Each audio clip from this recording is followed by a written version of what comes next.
আমার প্রিয় শিক্ষার্থীরা, তোমাদের সকলকে আমি আমার অনলাইন ক্লাসে স্বাগত জানাচ্ছি। তোমরা সবাই, আশা করি তোমরা সবাই ভালো আছো, সুস্থ আছো এবং অবশ্যই স্বাস্থ্যবিধি মেনে চলছো। দ্বিতীয় বর্ষের শিক্ষার্থীরা, তোমরা আজকে আমার সাথে যুক্ত হবে। আমি তাসনিম খায়ের, প্রভাষক, দর্শন বিভাগ, ঢাকা কলেজ, ঢাকা। আসো আমরা আজকে ক্লাসটি শুরু করি।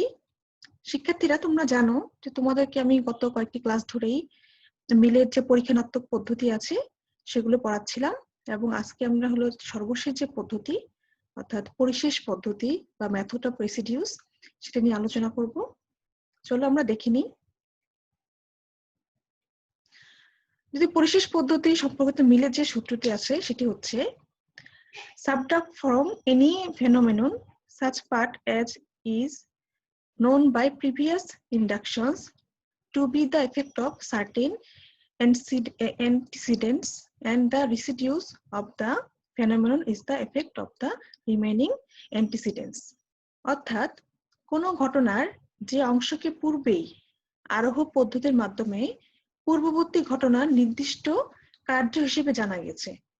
একটু খেয়াল করো, কোনো ঘটনার যে অংশকে পূর্বেই আরোহ পদ্ধতির মাধ্যমে পূর্ববর্তী ঘটনার নির্দিষ্ট কার্য হিসেবে জানা গেছে, সেই অংশকে সমগ্র ঘটনা থেকে বাদ দিলে যা অবশিষ্ট থাকে তা অবশিষ্ট পূর্ববর্তী ঘটনার কার্য। অর্থাৎ একটি ঘটনা ঘটেছে, সেখানে যদি আমরা আরোহ পদ্ধতির মাধ্যমে পূর্বে একটি কার্য আপনার সম্পর্কে জানতে পারছি এবং পূর্ববর্তী ঘটনার নির্দিষ্ট কার্য মানে কার্যটা যে হয়েছে সেটা পূর্ববর্তী ঘটনার একটা নির্দিষ্ট কার্য যে সেটা আমরা জানতে পেরেছি, আগে জানা আছে আমাদের, এবং সেই অংশকে সমগ্র ঘটনা থেকে যে বাদ দিলে যা অবশিষ্ট থাকবে তা অবশিষ্ট পূর্ববর্তী ঘটনার কার্য।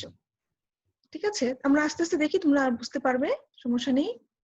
জোসেফ পরিশেষ পদ্ধতির যে অপরিহার্য সূত্র প্রদান করেছেন তা হলো, যা ভিন্ন একটি ঘটনার কারণ বলে পরিচিত তা কিছুতেই আলোচ্য ঘটনার কারণ হতেই পারে না। অর্থাৎ তোমরা জানো যে কার্যকর নিয়ম অনুযায়ী যে পূর্ববর্তী যে ঘটনা সেটাকে আমরা কারণ বলি, এবং অব্যবহৃত যে পূর্ববর্তী ঘটনা সেটাকে আমরা কিন্তু কার্যের কারণ বলি। তার মানে কি, যা ভিন্ন একটি ঘটনার কারণ বলে পরিচিত তা কিছুতেই আলোচ্য ঘটনার কারণ হতে পারে, তার মানে অবশ্যই আর অন্য একটা কারণ আছে।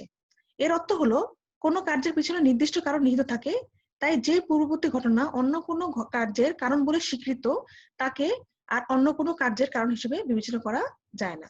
কোনো জটিল ঘটনার যে অংশের কারণ আবিষ্কৃত হয়নি সেই অংশের কারণ আবিষ্কার করাই হলো পরিশেষ পদ্ধতির কাজ। একটি জটিল মিশ্র ঘটনার কোনো একটি বিশেষ অংশ একটি বিশেষ কারণ দ্বারা উৎপন্ন হয়, তখনই আমরা এই পদ্ধতি প্রয়োগ করে মিশ্র ঘটনাটি থেকে ওই জানা অংশটি বাদ দিয়ে অবশিষ্টের কারণ নির্ণয় করি বলেই মিলের এই পদ্ধতির নামকে পরিশেষ পদ্ধতি বলা হয়। মিলের সূত্রের পরিবর্তন সাধন করে যুক্তিবিদ মেলন যে সংজ্ঞা দিয়েছেন তা হলো, যখন একটি জটিল বা মিশ্র ঘটনার একটি অংশকে ব্যাখ্যা করা সম্ভব হলেও অন্য আরেকটি অংশ ব্যাখ্যা করা সম্ভব হয় না, তখন ওই অব্যাখ্যায়িত অংশের কারণ অনুসন্ধান করার জন্য পরিশেষ পদ্ধতি সবচেয়ে উপযোগী।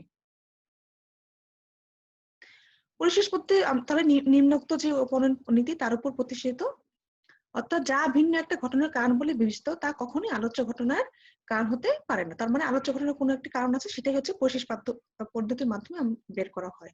কার্যকর নিয়ম অনুসারে একটা কার্যের কেবল একটা কারণ থাকে, তাই যে পূর্ববর্তী ঘটনা অন্য একটি ঘটনার কারণ বলে জ্ঞাত তা কখনোই আলোচ্য ঘটনার কারণ হতে পারে না। আমরা একটা যখন উদাহরণ দেবো তখন তোমরা বুঝতে পারবে।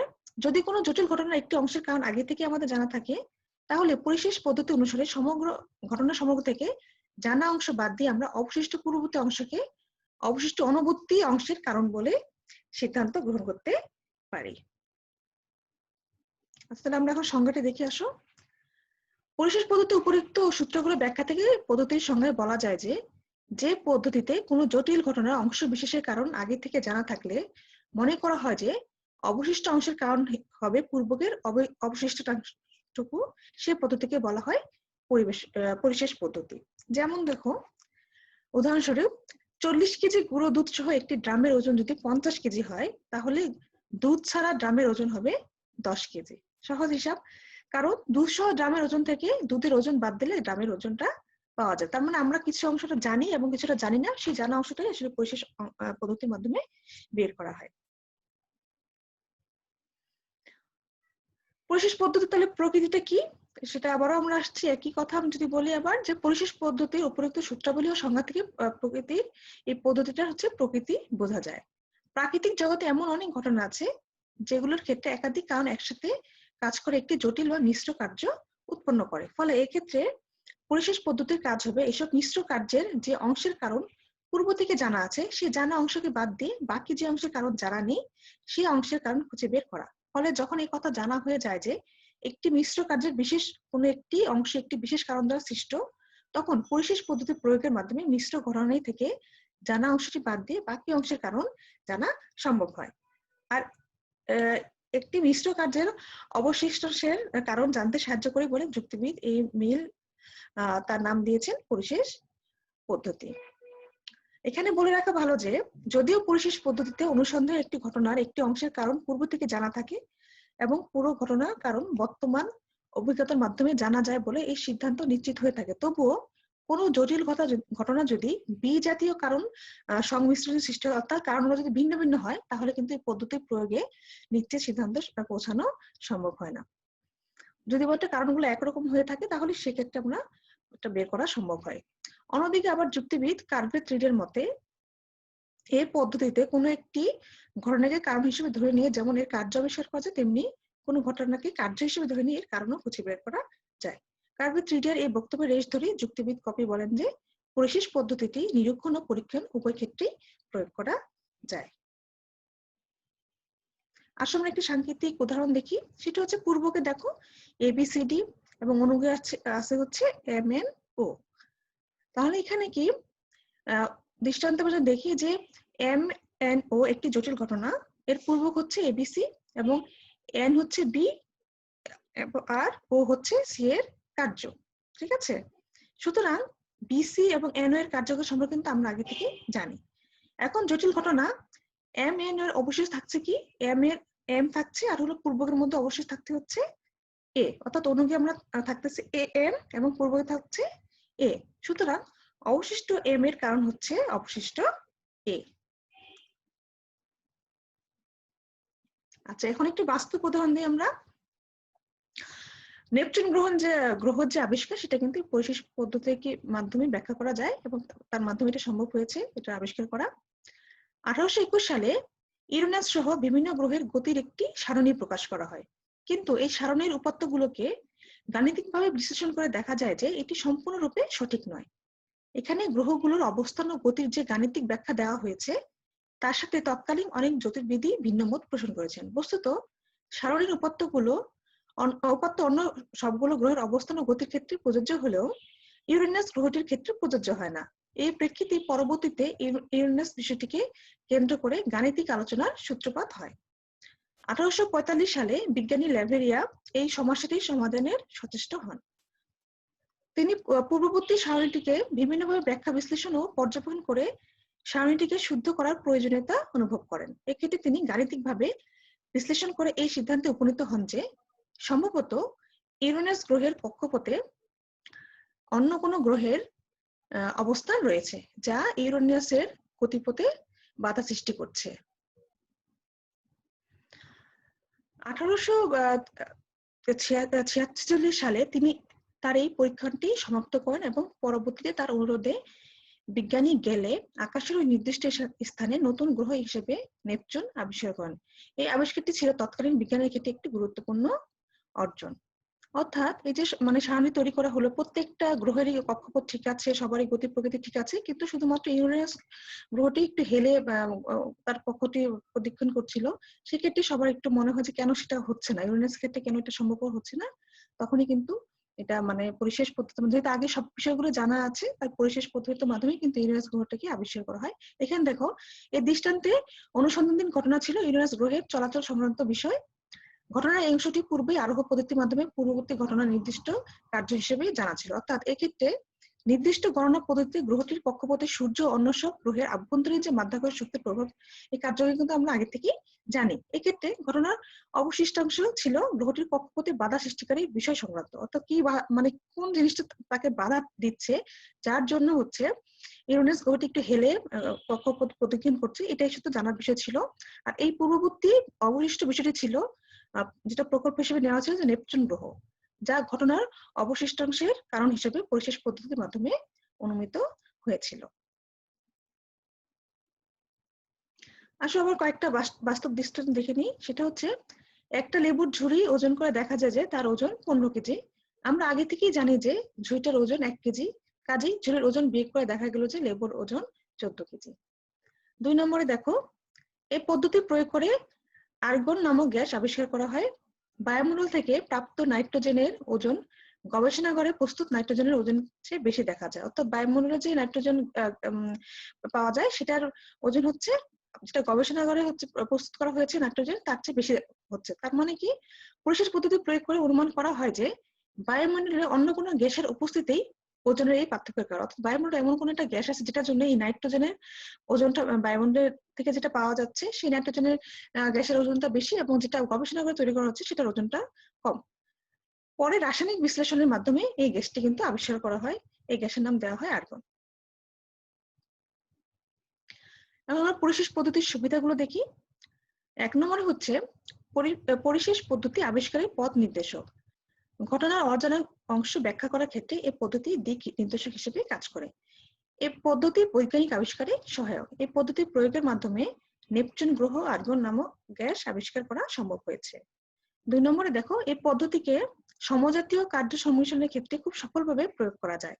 এক্ষেত্রে ব্যতিরেকি পদ্ধতি বা অন্যান্য পরীক্ষামূলক পদ্ধতিগুলো প্রয়োগ করা যায় না। 3 নম্বর দেখো, এই পদ্ধতিটিকে নিরীক্ষণ ও পরীক্ষণ উভয় ক্ষেত্রেই প্রয়োগ করা সম্ভব হয়। পরিশেষ পদ্ধতির প্রয়োগ ক্ষেত্র খুব ব্যাপক। এই পদ্ধতিতে কার্য থেকে কারণ এবং কারণ থেকে কার্যে যাওয়া যায়। 5 নম্বর দেখো, এক হিসাবে সব আরোহ পদ্ধতি পরিশেষ পদ্ধতির উপর নির্ভরশীল। 6 নম্বরে দেখো, জটিল ঘটনা বিশ্লেষণে পরিশেষ পদ্ধতি একটি কার্যকর ভূমিকা পালন করে। কোনো জটিল ঘটনার যেসব অংশের কারণ আগে থেকে আমাদের জানা থাকে সেগুলো বাদ দেওয়া হলে ঘটনাটা অনেকটা সরল হয়ে ওঠে এবং এর কারণ অন্বেষণ করা সহজ হয়। 7 নম্বরে হচ্ছে, পরিশেষ পদ্ধতি বহু কারণ সম্ভাবনা থেকে অনেকটা মুক্ত।